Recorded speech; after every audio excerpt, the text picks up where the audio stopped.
What's up, Alchemy freedivers? My name is Daehler. I'm a PFI freediving instructor in Palm Beach, Florida, and today we're going to talk about spearfishing around sharks. Here in Florida, we have a lot of different species of sharks, and they are all over our waters. So they make the process of landing fish that we've shot a little bit of a challenge. So over the years, we've adopted a couple little techniques that we use to land fish more successfully, and I thought I would share some of those with y'all today. So, number one, maintain a presence in the water around the fish you've just shot. Number two, dive with a team-oriented mindset. Number three, understand the risks associated with spearfishing around sharks. And then four, know when it's time to pack up and switch spots. So let's jump right into it and break those down.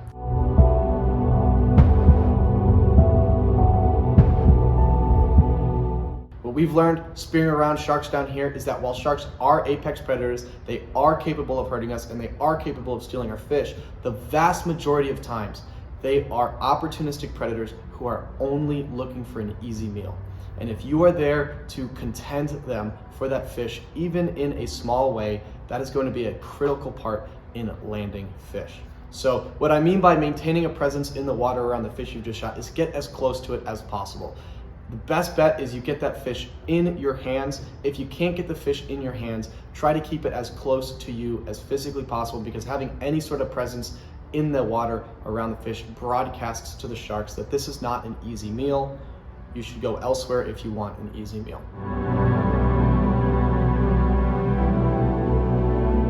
Now, what you have to understand, especially when we're talking about shooting big fish, or if we're talking about shooting fish in deep water, maintaining this presence can be super difficult. So you have to be thinking about this before you even take your shot.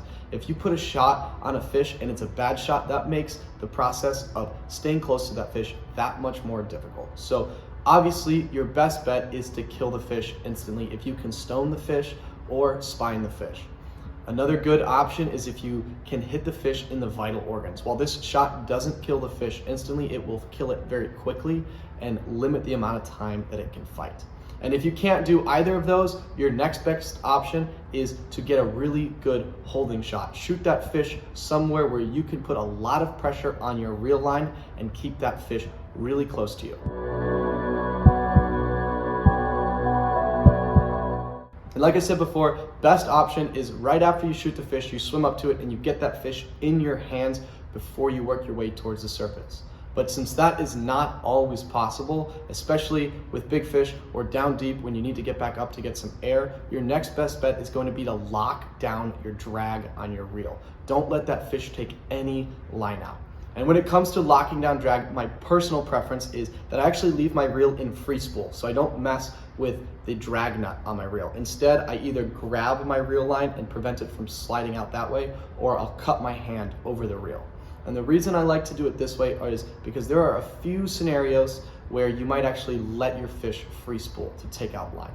And those scenarios would be right as your fish is about to get eaten by a shark. If you have the drag locked down super tight, that's going to make that fish, it's going to make the fish swimming pattern, very restricted. So it's not going to be able to defend itself and try swimming away. But if you can free spool in those little, areas right there, right when the shark's about to eat it, that actually will help the fish give it the space it needs in order to get away from the shark on its own. And then that will help you in turn. Another reason you might want your gun to be free spooled is if you do ever get sharked, it's always best to have line go out quickly as opposed to getting in a reel jam where that might cause you to lose a spear gun. But for the most part, locking down your reel will be huge, because even if you can't get to the fish, it helps your dive buddies get to your fish that much easier. Moving on, the next aspect of spearfishing around sharks I want to talk about is having a team-oriented mindset with your dive buddies. And the primary thing here is everybody in the water is focused on landing each fish individually. This means that if my buddy just shot a fish, I'm going to help him land a fish before I shoot another fish of my own. And this gets really complicated and it's really tempting, especially when you have fish swimming right past you that you think you have an easy shot on. But the reality is if you double up on fish, now the resources you have at the surface to help you land those fish are cut in half, and it's more likely that you're going to lose one or both of those fish to sharks. So while you might end up shooting fewer fish with this strategy, what I promise you is you will actually land way more of the fish that you do shoot. Another big part of a team-oriented mindset with your dive buddies is going to be defensive diving. So because we're freediving, we're limited on our ability to stay underwater. So I might shoot a fish and I might not have the breath hold to maintain a presence around that fish. So it's really helpful in those scenarios if I have somebody at the surface who's fresh, they're fully breathed up, to come down and help me maintain that presence in the water around the fish that I've just shot.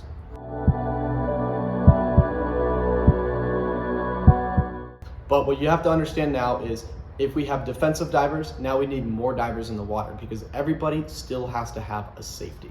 So what we've learned is that 4 divers is the golden number. If you have 4 divers, you can run the system perfectly. And what that might look like in a real world situation with 4 divers is 1 diver is actively spearfishing, the other 3 divers are at the surface as support. As soon as the spearfisher pulls the trigger and hits a fish, 2 of those 3 support divers at the surface will instantly start their dive. Diver 1, the first of those support divers to go in the water, goes immediately to safety. Your only job as safety is to make sure that the diver who shot the fish gets to the surface safely and that once they're at the surface, they recover safely. You have no roles as far as keeping the fish. And what you do is what you do by focusing primarily and only on the safety as the first diver is you give the second diver down peace of mind. So if I'm the second diver down, I know the safety is covered. Now I feel a lot better about targeting that fish with all my mindset. I'm able to, play defense around the fish, maintain that presence in the water. If I can get the fish in hand, that's ideal. If I can't do that, I'm just trying to stay close to the fish, or maybe I need to put a second shaft in the fish so we can rip it up twice as fast. And now the 4th diver who we have yet to talk about, that diver is going to be the safety for the defensive diver. And that's going to be super helpful, especially in deep water, because these defensive dives can be really demanding. Not only are you starting defensive dives with little to no warning, you're literally starting as soon as your dive buddy pulls the trigger on their spear gun, but these defensive dives are also just demanding because you're swimming hard and you're swimming fast after these fish, way faster than you would ever swim on a normal free dive.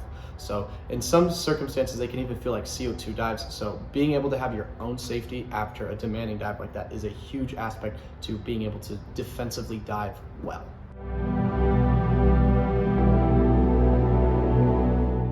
The next aspect I want to talk about when it comes to spearfishing around sharks is understanding the risks, and on some level, prepare for those. So it's always a good idea to have a first aid kit, whether or not you are spearfishing around sharks or not. It's a good investment, but especially when we are spearfishing around sharks, it's even better of an idea. It's an even better idea to go ahead, make the investment, and get a first aid kit.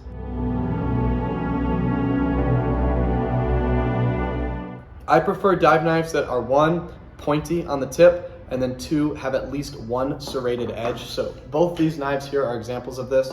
This knife right here has 2 serrated edges. This one only has 1 right here, and then a straight edge over here. And the reason that I like the serrated edge over this regular straight edge is this straight edge will dull out really quickly.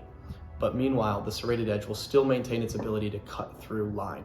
So if you ever needed to cut your shaft free to prevent yourselves from losing a gun, or God forbid you or your dive buddies get tangled up in line, you know you have a knife capable of cutting through that line.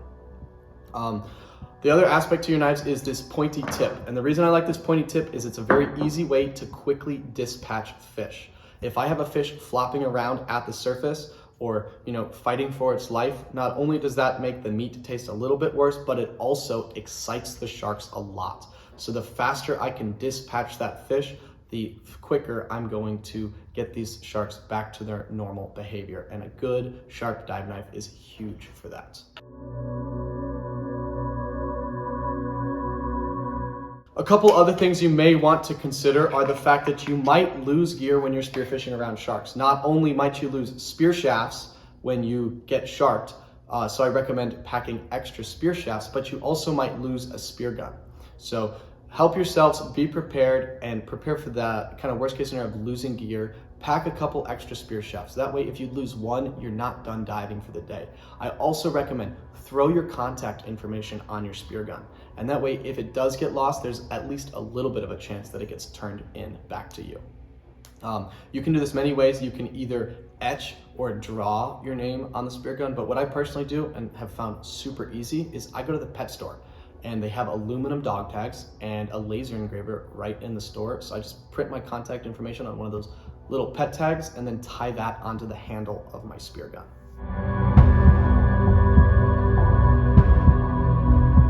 After a certain point in time, the sharks in your area are going to be too excited. They're going to be too keen on stealing your fish.